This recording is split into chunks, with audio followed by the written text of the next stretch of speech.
Hello, hello, hello, and welcome to another episode of Do the Work Podcast. My name is Sabrina Zohar, and I am your host. Hello, friends. Welcome back to another week. I am excited. We're talking about some pretty important stuff today. We have a very special guest, Matthias Barker, who is one of my favorite trauma therapist and specialist, and he's just such an incredible human being. And we have a really big chat today. And today we are actually talking about people pleasing and being the cool girl or boy and not having needs and trying so hard to just choose me, pick me, and how detrimental that is to not only just dating relationships and experiences, but like life in general, friendships, relationships at work, anything, any interpersonal relationships. It's so detrimental because boundaries are just super fucking important. So I'm really excited today. We go over all of that.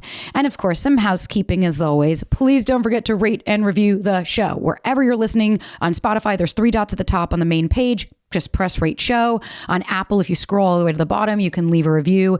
It means the world. On YouTube, if you guys are watching or listening, please Do the Work Podcast on YouTube and Instagram. Sabrina.Zohar on TikTok and Instagram if you want to follow along on the socials. It means the world. Even just sharing with a friend is how we grow. But really rating the show is super, super fucking important. So please don't forget. And as always, guys, if you want ad-free listening to every episode of Do the Work, as well as 2 bonus episodes a month that you guys also get to choose. It's Ask Me Anything. Me and Tech Guy go over all your questions that you guys write in, and you get to suggest topics and episodes that you guys want to hear for our subscribers only for a measly $7 a month. It helps us support the show. It gives you guys something back. Such a win-win.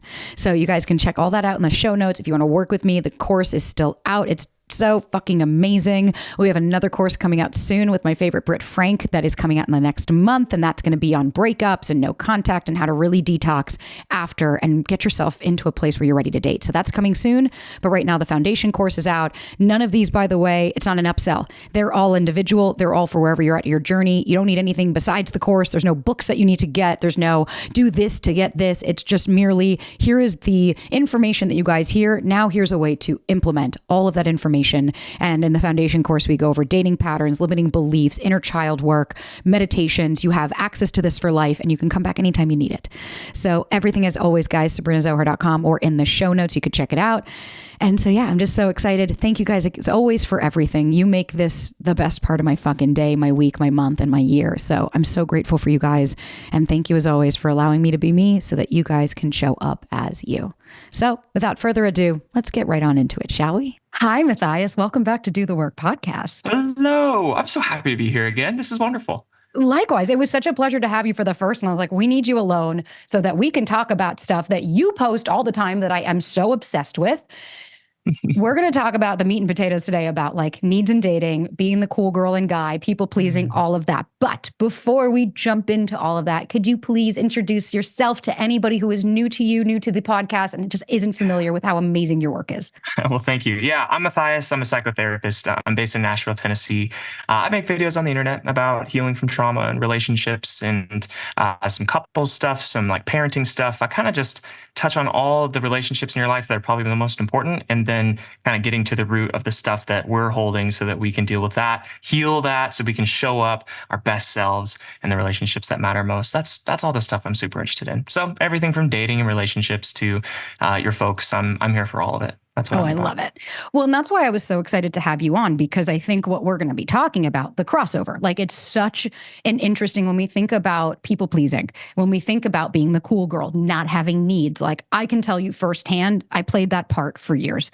The like, I'm not me be upset by like what you want. No, absolutely not. Like if you're going to text me at 2 a.m. asking me, like this was a real story. You can text me at 2 a.m. telling me to come over because you're bored. I will literally walk down the street in Manhattan at 2 a.m. to come to your house to hang out with you for 2 hours and then walk my ass home, feel terrible about myself, hate myself at the end of it, but I'll do it because you want me to, and I don't have needs. So I'm excited to dive in because I don't think a lot of us really understand where we learn these behaviors from. And like, I know me, narcissistic father, people-pleasing mother, like I grew up not knowing what boundaries were. I grew up not understanding how to express your needs. Like that just meant you were too much and there's something wrong with you. So I really wanted to just kind of start off overarching on like, what is people pleasing? Like, how does that actually show up so that people can understand really what that actually means? Yeah, well, I think that we have a lot of different ideas of what people pleasing means, like when you see it rolling around social media or different blogs or different videos. And so I think the way that I think about people pleasing is actually a trauma response. And I think some people wear it as like a badge of honor, like, oh, I'm a people pleaser, almost like it's synonymous with I'm super empathetic or I'm just a nice person and I'm always just there for people. But what I want to emphasize, for my viewers or even right here is like people pleasing is when you're showing up for the other person in a way that regulates them, that keeps them calm, that keeps them at homeostasis, whatever, so that you can feel okay. And that's actually a pretty important part of it. Because when we think about real, like genuine, mature empathy, empathy is about really attending to the whole person and seeing where they're at and like attuning to, having compassion for the whole. But you don't do that in people pleasing. In people pleasing, you're only looking for red flags and you're looking for things that, oh, do they like me? Are they frustrated with me? Like, do they want this from me? Like, if I don't do this, are they going to be frustrated and I don't know, kind of pull back? Or like, if I did this, would that make them like me more? Like, everything is viewed through the lens of what can I do in reference to this person to keep me safe, to keep me liked, to keep this secure. And that is actually only like 20% of the information that's relevant in a relationship.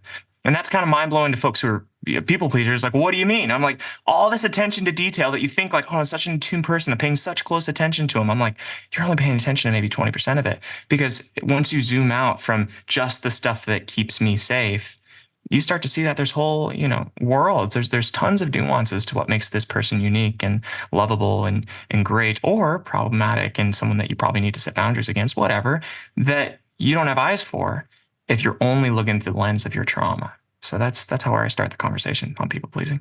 Which I really love that. And I'm glad you brought that up because I really, I've seen, like you said, we've seen a lot of things on the internet about people pleasing and we've had a lot of conversations just in the ether about it.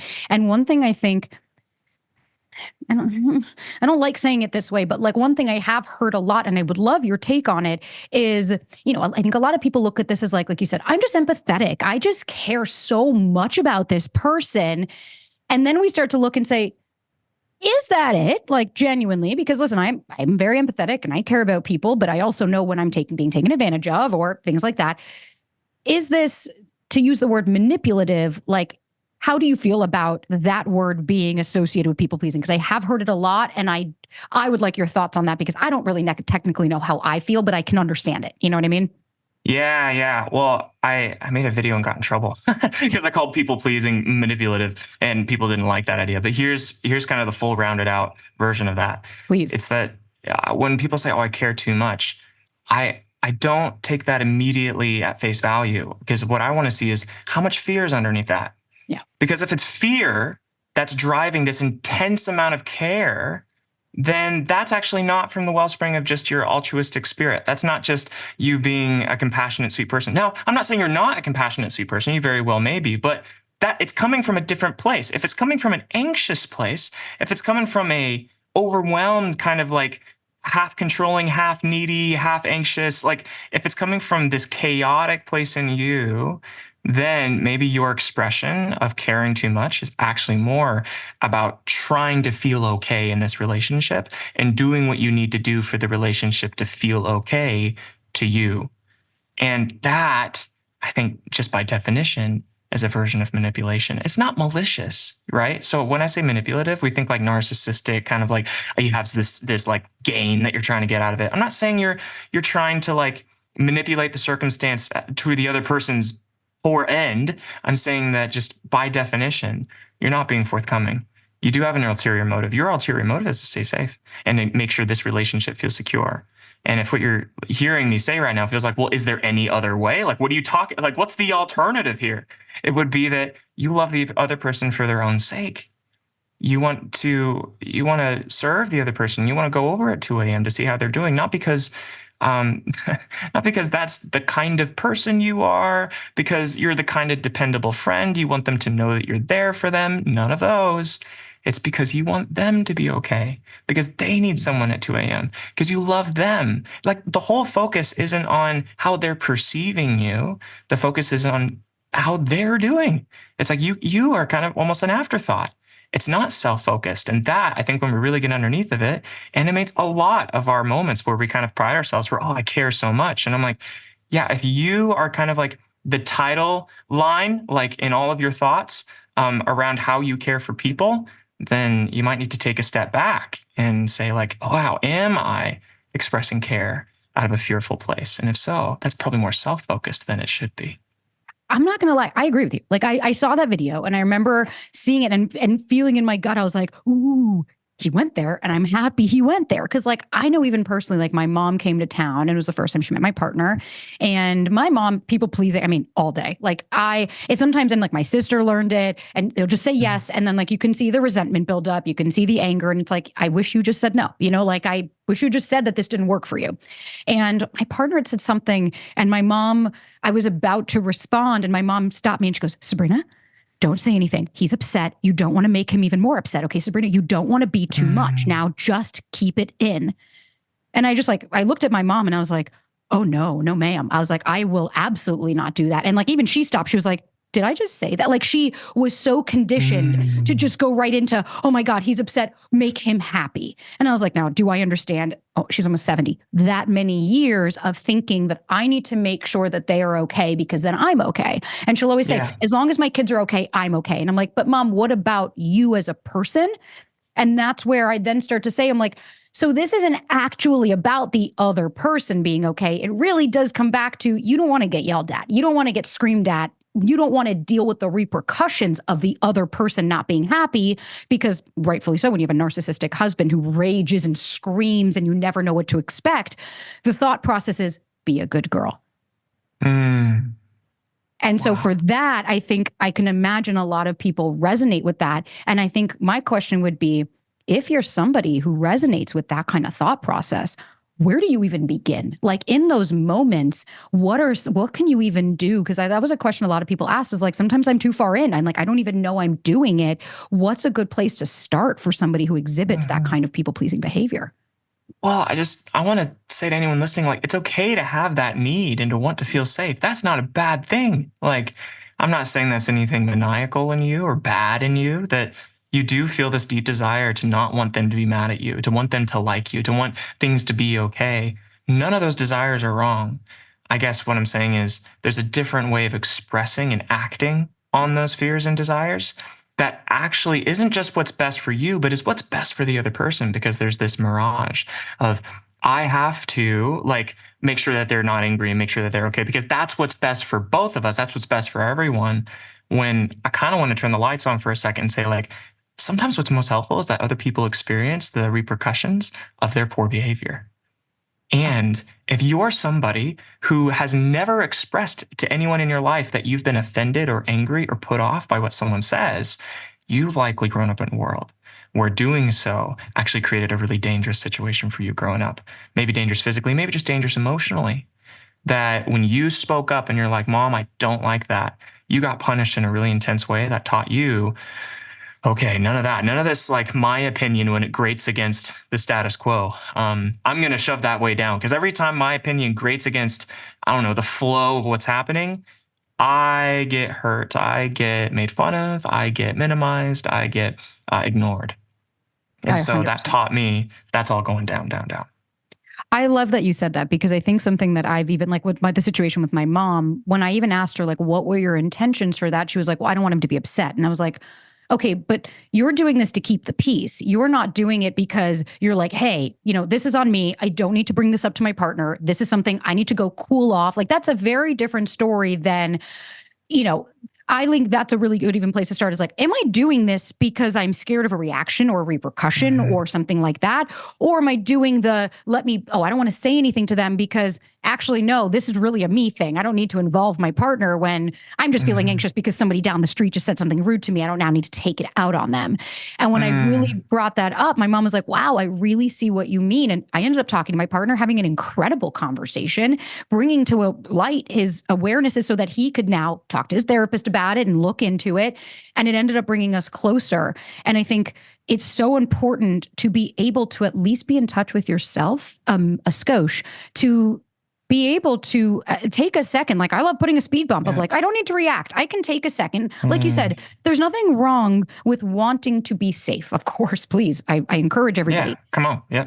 But at the expense of connection and the relationship and all of that, then to me, that's too expensive because I want safety authentically. I don't want it forced to where then it's eggshells, constantly wondering because I feel like you're almost emotionally monitoring people because you're really just trying to regulate and keep everything copacetic. Oh, yeah. But is that coming from a place of authenticity or is that coming out of, like you said, fear? Because I know for me, that was my childhood. You just never knew when the was going to happen. Mm-hmm. Yeah, absolutely. And one thing that I can hear might even come up for someone listening is like, well, I don't know how to like, have those assertive moments to like stick up for myself, to say no, to resist trying to smooth things over because I just feel like I'm being so mean when I'm sticking up for myself or saying what I need or withdrawing. Like it just feels so mean. And what I like to do when that, kind of, I don't know, boundary pops up, I'm like, let's break mean down into two categories. Like, let's just zoom up on it a little bit. And this comes from Cloud and Townsend. They have wrote a book called Boundaries that has a lot of really great content in it. But this is one of their ideas. It's like there's being hurtful and then there's being harmful. Those are two actually kind of different things. Hurt is something that people can recover from. Hurt is something that can be repaired. And, it can hurt if, for example, you want to go to dinner Thursday night. I actually have plans. I can't go. Well, but this is the only night I'm in town and then I'm leaving and I'm not going to get to see you again for a while. I was like, yeah, I can't. I'm sorry. And that might hurt. That might sting, but it's not harmful. Now, harm could be like, I forgot my daughter's birthday, and that might actually kind of harm the relationship. And then when I say like, well, sorry, like, honey, I was just self-care, that's like, it's inappropriate. It's distorted because I was like, hold on. No, like they needed you there. And even relationally, you had an obligation within that relationship to show up in a certain way, as a parent or as a spouse that you kind of let them down. And that harm, needs to be brought into a season of repair. But that's kind of a different category. That's a different thing. So when you think like, okay, well, I don't want to be mean, you could think like, is this a harmful thing or is this a hurtful thing? Because hurt we can recover from. It's actually okay. Sometimes people actually need a little bit of hurt in their life because that's what helps them grow. Like, hey, can I borrow $20? No, but I need to get home from the bus. I'm sorry, I've loaned you a lot of money and I just think this is a boundary for me that I'm just not going to be loaning money anymore. Now that is a hurtful thing to say. How could you? But is that harmful? No, that's actually for their benefit. If they're not in a place where they're taking financial responsibility for their life or they're not planning accordingly, a walk to the bus stop, this, that, and the other might be the thing that actually is most helpful for them. And that's actually kind of a helpful category. Like when you have that impulse, that signal that says, I'm being mean, you can kind of split that into two and say, is this harmful? Is this hurtful? Because sometimes what's hurtful actually might help. It might help make the relationship actually a bit more authentic, a bit more differentiated and more intimate. But harm, that can be something that's different entirely. And that actually deserves some introspection. Do those categories help? This episode is brought to you by Chomps. Guys, I'm actually recording this as I hold a Chomps in my hand because when I say I'm obsessed, I'm eating the jalapeno beef stick because this is literally the only thing that keeps me going in my day. First of all, I don't get enough protein in my day. And what I love about these beef sticks is that they have up to 12 grams of protein. They're low carb. They have incredible flavors and you can take bigger, bolder bites every time. So you can get grass-fed and finished beef, venison, or antibiotic-free turkey. They have 10 delicious bold flavors. They are so good. I literally throw it in my bag. I do it on the grab and on the go. Right after this, Tekka and I have meetings all day and I need to get my protein. I need to get my sustenance, but I also want to have something that's tasty and delicious, which is actually why I just ordered 2 more cases of Chomps because I'm obsessed. I literally can go through like 2 or 3 a day and it's kind of the best problem ever. So guys, Chomps right now is offering our listeners 20% off your first order and free shipping when you go to chomps.com/dothework. So again, go to chomps.com/dothework to see all the delicious flavors and get 20% off your first order and free shipping. That's chomps.com/dothework. Don't forget to use our link so that they know we sent you. And I am so excited to see what flavors you guys go for. I love that. Like, thank you actually for break. That's why I love having you on because you always have this like, okay, let me break that. And I'm like, thank you for succinctly making sense. Like it makes sense because even think about like, I think because I really wanted to get into like needs as well, especially when you're dating, being able to identify like, let's call it out. Like, no, you don't need someone to text you 5 times a day when you've had one date with them. Like, that's not an intrinsic need of yours to build an authentic relationship with somebody. But what you do need is someone that will show up for you in person and actually get to know you. Like, those are two very different experiences. But I think even like you said, the heart versus harm, I get it all the time of like, I feel bad. How do I end it with someone without hurting them? And it's like, well, here's a reality. You might hurt them. Like that might be, but the beauty of that is like, I don't know. Do you watch Love is Blind? I don't, but I hear about it from everyone. I guess I should just to keep up with cultural confrontation. It's just, I mean, at any point, like I love that the podcast is evergreen, but I do throw in some part. And the reason I loved the show wasn't for anything besides it really exemplified like, wow, so this is real life, like anxious and avoidant manifesting. This is real life overlooking red flag. And you're like, oh shit, we've all like, I don't know anybody that's watching that being like, I've never experienced one thing here. But for me, like there was like one girl and she's just the epitome of anxious attachment and like constantly just like the guy wouldn't do anything. She would always create an issue. And at the end, he ended up breaking it off with her. Oh, well, sorry. Spoiler alert. It's already out. You don't know who. And so anyways, but I remember when I made a commentary, people were saying, that's so mean. He ended it with her. How do you have no compassion for her? And I said, but he didn't do anything wrong. He stood up and said, the way you're behaving is inappropriate. Did it hurt her? Absolutely. But did she maybe need to understand actions have a reaction and that just because you want to act in a way doesn't mean that everyone needs to take it? Because technically on paper, should your parents' love be unconditional? Yeah, they're your parents. They're never going anywhere. You'd hope that no matter what, they'll love you. But in a relationship, if my partner started acting like a psycho or started acting like an asshole or was that's not unconditional. I'm not just going to always take it. There will be times where I say, hey, enough is enough. I don't need to take this because I'm not a doormat and I love myself enough to know that I deserve better than this. So I love being able to differentiate, especially in the dating realm between, is this being harmful to this person or are you just maybe letting them down, which could at the end of the day, like you said, maybe teach them something or help them grow. Yeah. Well, I'll take it a step further and say, if you don't take some of the hurtful, if you avoid the hurtful choices, the harmful consequences will come. Ooh. Go on. Right? Come on. Like it's the truth. Like if you stay with someone because you're afraid to hurt them, like what does a year down the road from that look like? 2 years down the road, you're in a relationship where things are clearly dysfunctional and toxic and they're not having any more fun than you are. And then it breaks off and then there's 2 years of your life.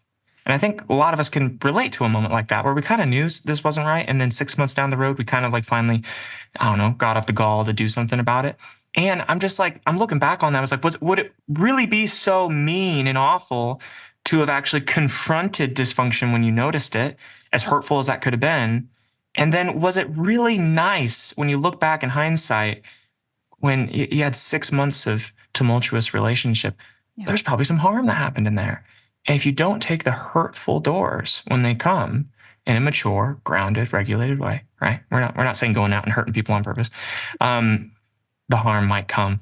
And that's one of the harsh realities. It's like, you don't get to just be like, nope, neither door, please. No hurt or harm. I'm just going to smooth everything over. It's like, sometimes life does prevent that or present that crossroad. And truthfully, like I believe, like I love that. And I believe that in those moments, that is really where growth happens. Because yes, for a long time, like I had a lot of people ask, which I do want to get into, of like, how do I even like, the number one question I got, especially when it comes to needs, which it's probably not going to shock you any more than it shocked me, was how do I ask for my needs without being too much, without being too needy? How do I come across as the cool girl? And all I keep hearing is, I'm like, that just doesn't exist, because then what you want is a controlled environment that, okay, well, if I move this chess piece here, you're going to move this here. And then it's trying to understand. Now, of course, like you said, is there a way to communicate and respectfully talk about your, absolutely. We're not like asking you to be a bull in a china shop. But I think when it comes to just needs in general, how can people navigate the, oh, I don't want to be too much, I don't want to be too needy, which we know trauma responses and things like that. But I'd love your professional thoughts and opinions on that thought process, because I think needs are really important in dating. And I don't think enough people understand their own. Yeah. I often find the background of that question looks something like, I have an outcome that I want in a relationship. I want them to say yes to moving in together. I want to buy a house together. I don't know. I want them to ask me out, whatever. And you have this outcome, and then you have this idea in your head of what you need to do in order to make that outcome happen. And then you need to play your part perfectly and not give off that you're trying too hard. That often kind of seems like the background to a lot of those conversations. Or it's something like, how do I not come off too agitated, come off kind of calm? Because in reality, this is so important to me. I want, to move in together. I'm trying to tell, him how much it matters to me. But if I come off too intense, then it might give off bad energy, and then it might spook them, and then they go running for the hills. So I think both of those actually have a similar core to it. And that is, you can't control the outcome. You can only influence the outcome, right? So it's not either or. It's not like you can't control other people's emotions. You can't impact them whatsoever. It's like you do have influence here, but it's small. And if your influence is driven by fear, it's going to probably cross over the boundary into controlling. And I think that that's where some of this people-pleasing stuff actually makes a lot of sense, because even in your accommodating, cool, smooth, don't bring it up too early, wait a little bit, like your strategic positioning might actually have an undertone of manipulation to it if it's driven by fear. Now, I was going to ask you, I apologize. If you're in the moment, though, I just want to piggyback on that because it's so important what you just said. How can you catch yourself in that moment to be able to be like, whoa, that is just something I'd love to just bring up. I apologize. I didn't mean to cut you off. No, it's great. Well, I was going to say that the alternative to that is acceptance that it can be a different outcome than you wanted. And is it still worth having this conversation even if I can't get to that outcome? What's my reaction? Just in my own heart, if that outcome didn't come about? Probably some sadness. If it's rage, if it's terror, you need to pull back, and you're probably not ready to have that conversation yet. Okay? If it's rage or terror, that's a red flag that you just need to regulate first before continuing. You need to pause. If it's something like, oh, man, dang, I really thought this might work, and the idea that he's not going to ask me on a second date or she's not going to ask me on a second date is like so disappointing. That's the most human thing in the world. Of course. And of course you'd have some nerves because you really want it to happen. But if you go in with this openness of, I'm going to attune, and that's the word that if anyone's listening and taking notes, please just write that down and circle it. I'm going to attune to where they're at holistically, because I need to see, what do they need right now in this season of life? What do they need in a partner? That might be me, might not be me. It's a totally different way to evaluate, because often we evaluate someone and say, like, what do they want in a partner? Now let me become that. That's a different activity. It's what do they need in a partner? There's some contrast. I wonder if that means we'll work out or not. I wonder if those things are flexible for them. If they'll come around and see that they enjoy my particularities and that's worth it for them or not. And I would be really disappointed if they chose not to. And I can hold that. Like, there's this acceptance that runs through the body that will calm down those nerves. And I think that goes for not just romantic situations, but business meetings, jobs, schools, like the big things in our lives where we really, really want it to work out. Can you have that acceptance that we can influence situations, but we can't control them? That's going to actually put you in a better headspace. And you know what I love too that you brought up that I think, honestly, I just don't think it's talked about enough is those human experiences, is to say, hey, yeah, it's okay. Like whenever people ask, I'm like, okay, so we can have two conflicting thoughts. You could be excited and want that. And then if it doesn't work out, you can also be sad. And I think, like I talk about my anxiety very openly. Like I am a human, and as much work as I've done, and I'm very proud of myself, I am not exclusive to having panic attacks, to having sad thoughts. It is not. And I'm pretty shooketh whenever I talk openly about that people are like, wait, you have anxiety still? And it's like, you're a human. Emotions, feeling like it's very normal. Now, the difference between the anxious attacher that I was and the people pleaser to the version of me now is, yeah, I get triggered like anybody else. Like if somebody says something rude to me or I read a mean comment, like I'm not arrogant. I'm not going to be like, this person doesn't deserve my time. I'm God's gift. It's like, oh, I'm still going to go, yikes, shit, you just said I'm loud. Fuck, that's what my dad used to say when I was a kid. Like I was too much, and it hits that. And then I retreat. The difference being I used to attack myself and say, you're a fucking idiot. You're such a piece of shit. God, there's something wrong with you. Spiral and go into this narrative. See, I knew, of course, that guy wouldn't want you because look at you. Versus now saying, okay, I can acknowledge that this hurt me. I can acknowledge that I'm a human, but I can also say, sure, maybe that person's going through something. I don't need to internalize it and make it about me because out of fear, I want you to like me. Instead, it's, hey, I'm going to be me and I'm going to show up as me. Like you said, if this works out, hip, hip, hooray. If it doesn't, that is A-okay. I wouldn't expect you to change for me and vice versa, right? And so I think just even calling out and normalizing that throughout all of these experiences, as a form of, like if you're a people pleaser, anyone listening, you're going to set boundaries. Yeah, it's going to be really hard. It's going to probably feel so uncomfortable because I know my dad used to hit us if we did that. So I would be scared and fearful. And it took me probably 5 years to recalibrate my brain to saying, hey, it's okay. You're safe now. But that takes time. And I just wanted to take a brief second to normalize human experiences because I find that there's just too many people talking about you'll be healed and then not really talking about, okay, healing through that trauma, but what does the other side look like? Yeah, healing isn't the utopian vision we all have in our head of never having problems or reactions to things. I wish. Like, that would be something else, huh? Well, we wouldn't be able to let in the depth of experience. Like, I think here's like a little mantra that I've written down on a card that I kind of carry with me sometimes. Like, especially when I have like a situation I'm really nervous about. This is like my public speaking card. This is my about to go into an intense meeting. I really want them to like me card. This is about to meet one of my heroes. I hope they like me card. Like, the card just says, I can survive if this doesn't go well. And I have choices. And for me, those are the two things that I need to remind myself about over and over and over. I will survive if this doesn't go well. And I have choices. Because when I'm really overwhelmed, I feel like the world is ending. And then I feel like, and there's nothing I can do.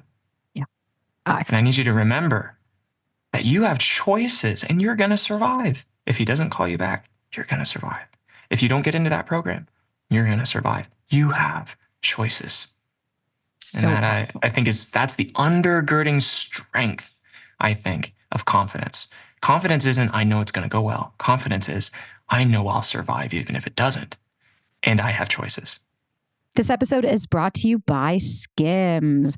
I've been telling every single person about Skims because it literally feels like second skin. So Ryan and I went away and I was wearing this really sexy dress and I had nothing. I was like, I don't know exactly what I need. Like I needed the right undies. I needed the right bra and ta-da! I had my triangle bralette in onyx and it was perfect. It was just enough coverage. You could see through the dress a little bit to see that I had a full coverage. It felt like second skin. And like for me, I don't love to wear restrictive bras, but this felt like I had nothing on and I didn't even remember I was wearing anything. That's how comfortable it is. And we have to remember, guys, when you're out there dating, just because you might not sleep with somebody that night doesn't mean that you don't still want to feel like a sexy baddie with what you're wearing under it and that you feel really confident and comfortable. So if you're going from day to night and you have a date, you're not worried about underwear lines or anything showing. You know that you have your back. What I love is the Fits Everybody collection is available in sizes extra, extra small to 4X. So you guys can now shop at skims.com because they really do have something for everybody. And guys, don't forget, after you place the order, be sure to let them know I sent you. So if you select podcast in the survey, be sure to select my show, Do the Work, in the drop-down menu that follows. I'm obsessed with that. Like, I love that. It's kind of similar. My mom used to always say, anytime I did, she would go, but you were good before them, right? And I was like, well, and she was like, no, you were good before them. You'll be good after. Yeah. That was always her thing. She was like, you were okay then. You will be okay after. Will it hurt? Will you experience? Yeah, of course, because you're human. But I love, and I think the choices thing, we're going to talk about that for a second, because that is a huge, especially I think for people that are people pleasers and unsure how to ask for needs. The amount of times because I do question boxes. So people will ask questions and like, we're talking, the amount of times I'll get something where it's like, you're reading this whole paragraph of like, this person's just awful to me. This person treats me terribly. And then they told me that they want this. And then they ignored me for a week. And then they said they want space. And now I saw them with another girl. What do? I have no idea. And I love to remind them, I'm like, you're not like, I understand when we go back into that feeling of like, oh God, I'm a child. Like when I was a kid, no, you did not have choices. You did not. As a 5-year-old kid, Yeah. your Yeah. parents doing something, you had no choice. You have to acclimate and adapt to the environment so that you can stay safe. But now as an adult, trust me, I totally understand regression and going back into that. But my favorite part is to remind them, what are your choice? What is in your control? Well, it's in my control. I can stop talking to him. Great. Let's explore that. Let's explore what you can actually have control over, which is you, which is saying, I get to make a choice if this works for me or not. It's not just, do they choose me? I also get to decide if I choose you, because I want both people to be actively equally involved in that decision, not me just self-abandoning and saying, well, hey, like whatever you want, I'm good with. And whatever you say, I'm going with. Because I think at that point, I feel like you just start to lose yourself. Yeah, that is so insightful, Sabrina. It's like that is specifically that point of when you were a kid, you didn't have choices. Man, so much of the pain that animates all the places we feel stuck as an adult, all that pain was happening in a circumstance where we didn't have choices. And we didn't have the resources, the people in our life that were supporting us that would help us feel like we could survive it. Like we were lonely and powerless. And that is something just to sit with for a moment, that so much of the stuckness you feel is likely animated from a place of loneliness and powerlessness. 100%. When it's likely not actually the circumstance you're in. It's just familiar in a hard kind of way. And I wanted to ask you, like, when it comes to, because I think the needs, addressing your needs, like, it's so important, right? Of course, like just being able to understand, yeah, what do I need in a relationship? Like, what are things that like I have to have? And I think for a lot of people, the question that they asked was, how am I able to differentiate needs versus anxiety? Or like needs, am I being clingy? Or is this actually a healthy need to have? Mostly, as you know, the audience, it's a lot of daters. And I think a lot of this really stems in the like, well, I want more texting and I want to spend more time with them. And then you have to start to balance what is a healthy trajectory versus what is being fueled by anxiety. And I love your little tips, tricks, and tit. So I wanted to just ask if there was anything when you hear that resonates with your work. Well, okay, so two directions you can kind of take this. One, I think, is the forward direction of looking at the other person and attuning to like, what do they need? Where are they at?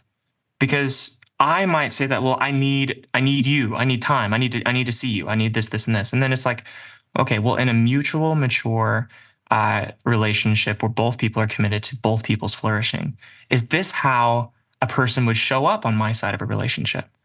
And that's not an excuse to judge yourself and get super critical at yourself, but just to kind of almost get a little bit of distance for a second and be like, okay, if like a friend were telling me about this circumstance and they're like, and then his girlfriend said this, like, what would just be my more general, more objective, like reaction to that?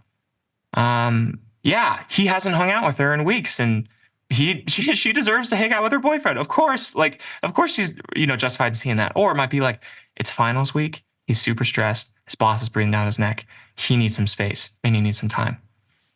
And I objectively, when I step out, I can see, oh, okay. If she is, I guess not aware of the context, the only thing that's right in front of her face are her needs, and they're not sensitive to the circumstance, the world around, then that is probably coming from something inside of her that she needs to address, that she needs to handle on her own. But I would say, though, that it is, of course, normal and real and desirable and good to have needs in a relationship and to express those needs and then to want someone else to fulfill those needs. Like, walk me out to my car, please. It makes me feel more safe. Like, that is okay. Like, and that's not you imposing. That's not you being too much. And I think here's the other direction, though, is you can kind of go inward. The big, like, emotions underneath of fear, let's say, are like sadness, shame, terror. It's like this vulnerability. And I think that when we are kind of noticing ourselves like, oh, he needs space or they need space, I should be able to like just calm down. I should stop texting. I've sent him 5 texts, already. Like, how do I calm down? It's like looking back and just kind of noticing that feeling, noticing where the body's at, and just be like, I wonder what's underneath of this. I wonder what's underneath of this fear. What kind of catastrophe am I worried about? Or what kind of pain in my past might be kind of animating this?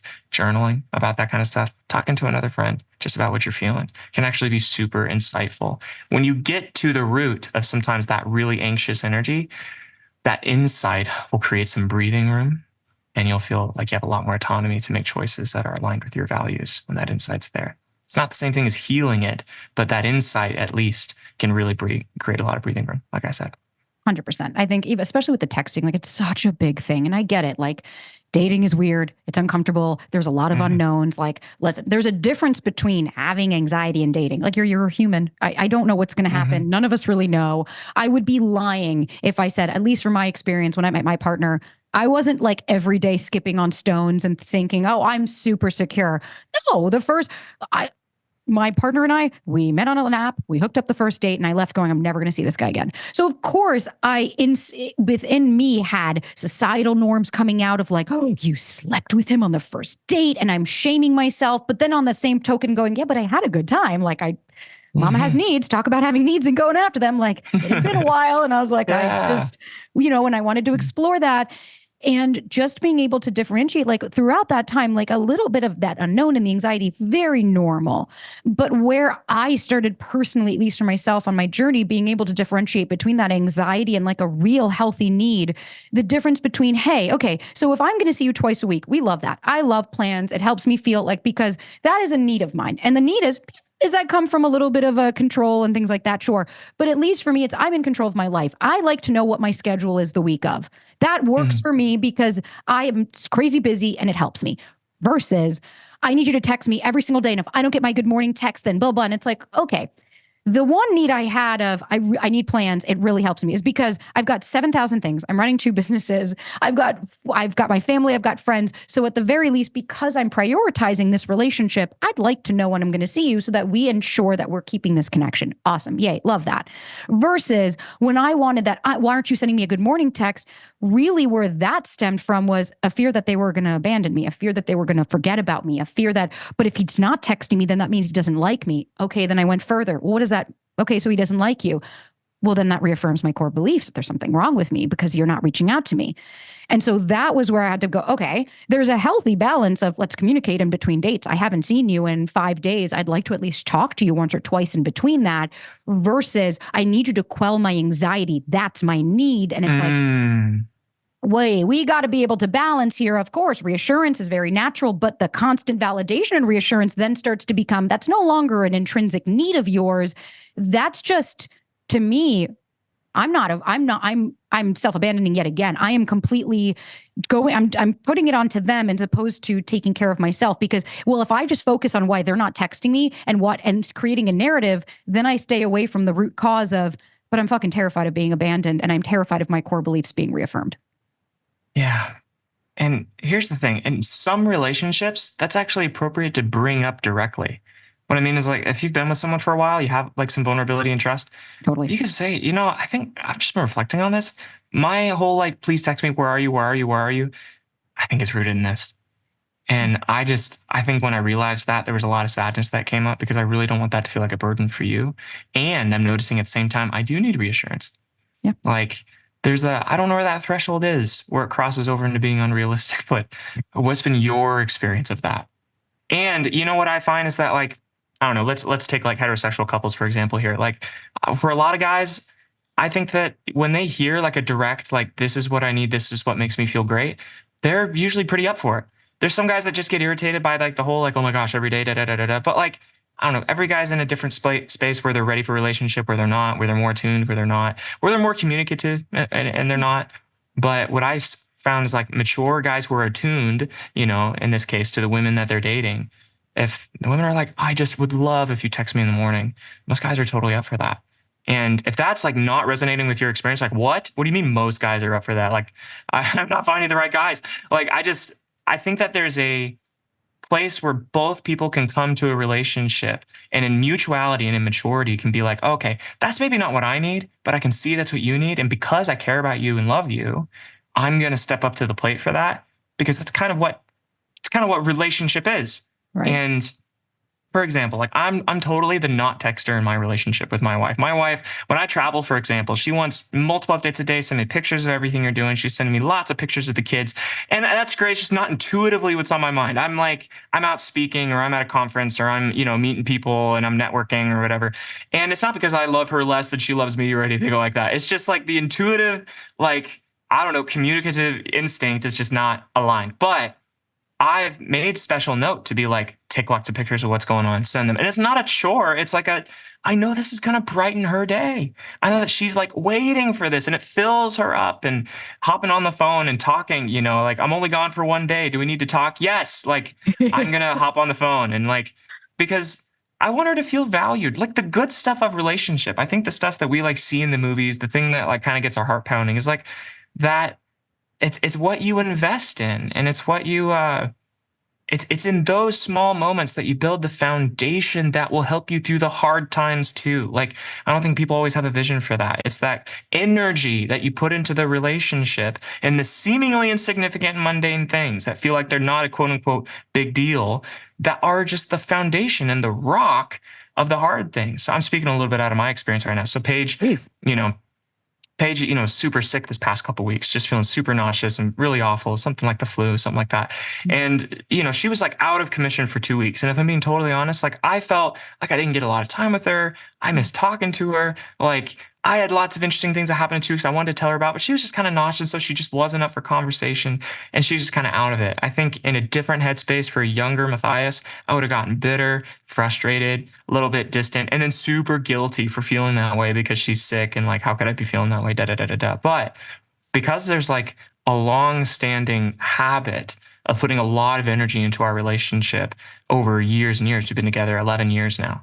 It's like, when these seasons come, it's so easy for me to be like, oh, this is just a season. Yeah. This is just a thing. She's just sick.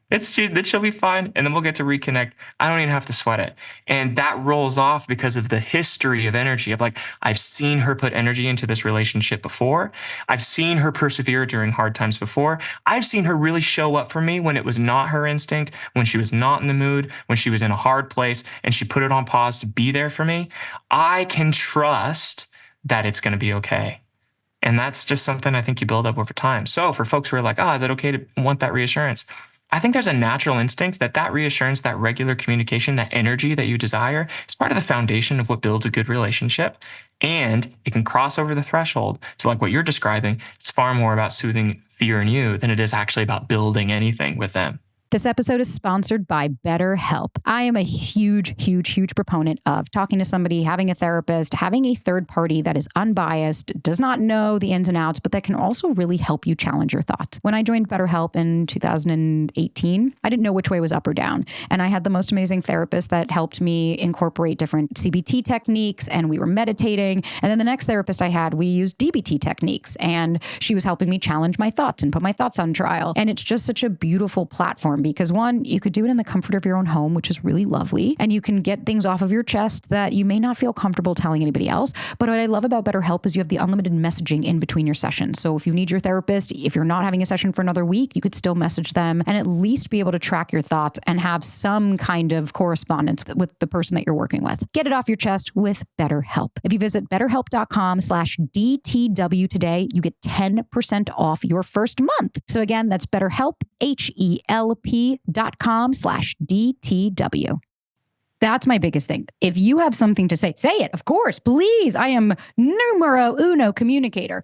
But if it's just because it's like, well, like I have so many people that'll write in saying, I'm going to break it off with this guy. He's amazing. Everything's fantastic when we're together, everything's, but he doesn't text me for sometimes one day at a time. And I can't handle that. And it's like, you've had 3 dates with this person.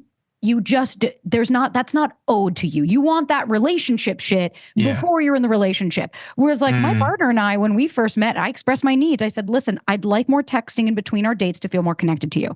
I expressed mine. And then he came back with his. He said, listen, I don't connect that way. He was like, I work in tech. I work on my computers for 9 hours. The last thing I want to do is have a mini computer, but I'd much rather spend time with you. And I'm happy to do a phone call. We compromised. We spoke. That's right. That's great. We both talked about our needs. It wasn't, if you don't do this, then I'm out of here. It was, hey, can I share this with you? Okay, then you share with me, because just because I have a need doesn't mean that the other person doesn't have one as well. And I think I'm big on the communication, but I think it's really, like we spoke about, when you're going to express these needs and you're going to talk about them, at the very least, spend some time with yourself to really understand what you want to communicate. Because if you come up, you never do this, and you never text me, you never call me.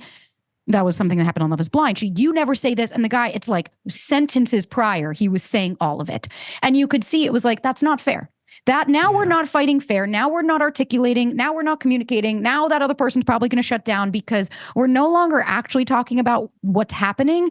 We're going into fear. We're going into the root issues. And then realistically, like you're probably not going to get to the place that you want to get to if you don't even just take 5 minutes with yourself to say, okay, they didn't text me. What's actually bothering me about this? Do I genuinely believe that this person doesn't like me and doesn't want anything to do with me and they hate me? Probably not, because I'm seeing them tomorrow. Or is it that I'm terrified? Things like that. And then being able to communicate and say, and not play the cool girl, because the cool girl doesn't exist. I'm sorry. There is no girl out there that just has no needs. Yeah. Oh, I mean, who am I? It's like somebody asked, why don't men marry the cool girl? I was like, because she's not real. How are you going to marry her? And she's two-dimensional. Like, I think this is the same thing. I think there's like the cool girl, and then there's the guy who's too nice. I just think like those archetypes, the women won't put up with the male archetype of it, but the men idealize the women archetype. But they're kind of the same thing. And here's what I mean. So the nice guy, the guy who's too nice, like, oh, I'm not attracted to him. There's no chemistry because he's too nice. It's not too nice. It's, I never conflict with you. I only reflect back to you what you like and then what's safe. It's a version of people pleasing. And that is so unattractive because we don't fall in love with ourselves. I guess unless we're narcissists, like we don't fall in love with just like the reflection of what we like. We fall in love with difference. The chemistry, the spark is opposites and difference having friction, and not just in conflict ways, but in just differentiation. Like you have to have differentiation in order to fall in love. And so if there's a guy in your world, it's like, I should love this guy, I should settle down with this guy, but he's just too nice, and like, why don't I like him? It's because you're not differentiated. And that's either because you don't actually truly know him. That's actually a really important point to take away. He likely hasn't been vulnerable with you. And if it is just like, oh, it's just all vulnerability, all neediness, he's so nice and so emotive, like blah, it's like, yeah, that's just a bunch of fear. Like the thing that you're repulsed by isn't the niceness. It's actually, neediness is just fear. Like, he hasn't taken responsibility for his own fear. He's offloading it on you to help him soothe. And of course, you don't want that like weird maternal, like soothing role in his life. Like, duh, but so for the, the opposite in these heterosexual kind of archetypal situations, it's like the cool girl has no needs, is totally down to be physically intimate as often as, whatever, and has very low expectations and doesn't require me to change. It's this adolescent fantasy. And it doesn't exist because, again, there's no differentiation. And a guy won't fall in love with that. A guy will play with someone who's like that, but won't fall in love with someone like that because there's nothing that sparks interest beyond just the physical appearance. And the physical appearance, the novelty of that will wear off in time, just like anybody that's ever been with anyone. Physical appearance, will come and go. We all get old. We all get wrinkly. That's just part of any of it. Like, the real spark that's going to create a mature adult connection that actually satisfies the deep places in your soul is through differentiation. And that includes sometimes hurting the other person with where you're different and expressing the places where you need them. All of that is included. That's why cool girl will be a plaything and never respected. And nice guy will never get the girl in the end because it's all fear. It's all fear. I love that correlation, actually. I do love that crossover because it's true. It's like when a guy's too nice, you're like, is that your personality? Like that's your whole personality. There's no depth. Yeah. I find it really attractive. Like my partner always says, he's like, I love strong women. Like his mom, his whole family, the women are very tough in the best way possible. Like they hold their ground, and I love his family. And to me, it's like he finds it really hot when I'll set a boundary or say a need. And he's like, good, please challenge me. Cause like he's rigid and he's really in his like, I do it this way. And I find it sexy when he'll look at me and say, no, I want to do that. And I'm like, oh, okay. Like, thank you for speaking up. And somebody asked, How do you support a people-pleasing partner to assert their needs? So like if you're dating somebody and you see it, like even honestly, even for my mom, like how can you support, whether it's a partner or family member, somebody, if you're with them and you see that they're just people-pleasing and not saying, like, how can you support them to express themselves? Or is that even like your responsibility? Like, I'd love your thoughts on that. Well, I'll speak a little bit from my personal experience here, and then Please. it might be helpful for some, maybe not for others. But so Paige, when my wife Paige, when we first met, she was just very quiet, very would kind of go with the flow. Whatever I wanted to do, she was kind of up for. And I don't know, kind of played the cool girl at the beginning of it.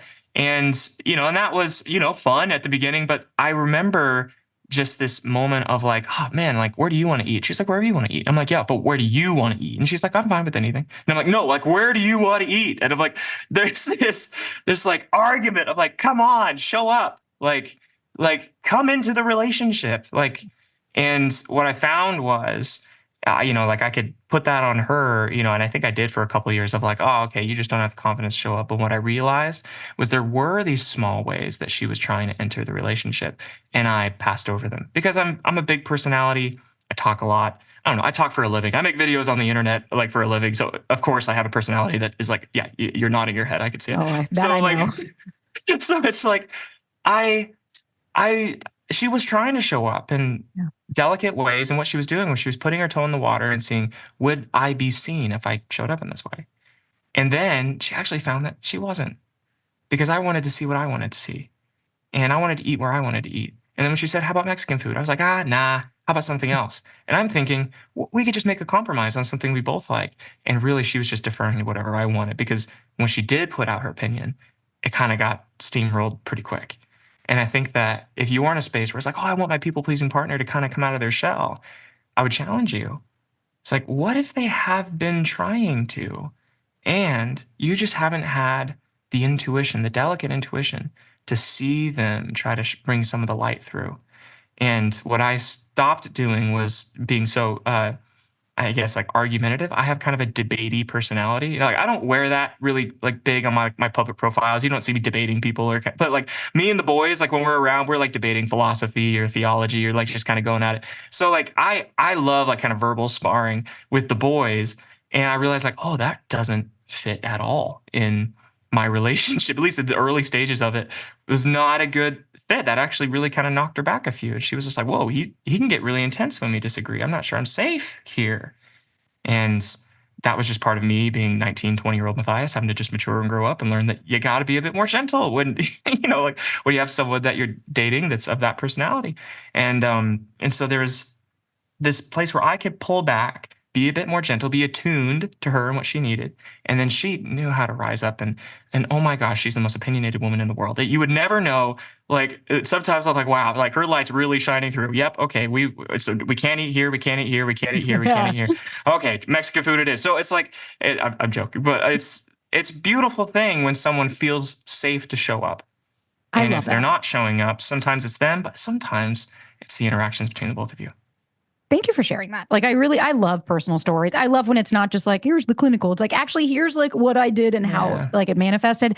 I try to practice that. Same with Ryan. I've stopped saying tech guy. That's his fucking name is Ryan. And same with him. Cause like sometimes I'm like, babe, what do you want for dinner? And it's whatever you want. And I'll look at him and I'm like, what food would you like in your stomach right now? And he's like, you want me my honest opinion? I'm like, I'd love it. He's like, I want Italian. I'm like, great, we're doing Italian. Like sometimes I have to stop and be like, I would like to know authentically what would you like, because I'm here to support that. And sometimes, yeah, especially when you started talking about food, I'm like, of course, every girl, I don't know, whatever you want. I don't care. Because none of us have any idea yet for some reason what we want. And we've all been alive for this many years and yet we still can't decide. But Matthias, thank you again, as always, for shedding so much light and bestowing your wisdom and sharing your personal stories, because I love learning more about you and who you are. And I love your creations, and I can totally relate as a big personality who is a speaker. And I'm just so grateful to have had you on. So thank you so much. And where can people find you and interact with you on the interwebs? Yep, Matthias J. Barker. That's where I'm at. On Instagram, TikTok, anywhere else. Yeah, I just am so grateful to be on. Thank you so much for having me on a second time. You are just so insightful, Sabrina. I'm just so grateful for the space that you've made on this podcast. And there's so many people I know because I get DMs about it. We're just like, I love that you came on there. She's one of my absolute favorites. She says it how it is. She's so real. And I think that's 100% genuine and true because you really are doing something special on here. I'm so grateful to be a part. Thanks for reaching out and inviting me on. It's gonna be like a little like circle jerk where I'm like, no, I'm grateful for you. I mean it. I mean it. Thank you. Of course. And thank you. And everything will be linked in the show notes. So everybody go follow Matthias. And you have a new podcast out, don't you? It's coming out. Yeah. So probably by the time this airs for sure. Yeah. So the Trauma Institute, which is an organization that I just launched with Dr. Frank Anderson, is releasing a healing trauma podcast. So it's all about healing from trauma. And then I have a podcast with a guy named Joey Kidney. And we have a podcast called These Guys Need Therapy. It's a lot more relaxed, a lot more kind of unprofessional, impersonal. It is personal. Yeah, that. And we're just chopping it up and talking about life. And so, yeah, two different versions for what you're in the mood for. Something a bit more like goal oriented, and then something that's a lot more relaxed. So those are my two pods that I'm hanging out with at the moment. Yay. Okay. Well, everybody needs to go follow and listen. And again, thank you so much, Matthias. And I'm so excited. Everything will be linked in the show notes so everybody can come find you. Thank you. Thank you so much.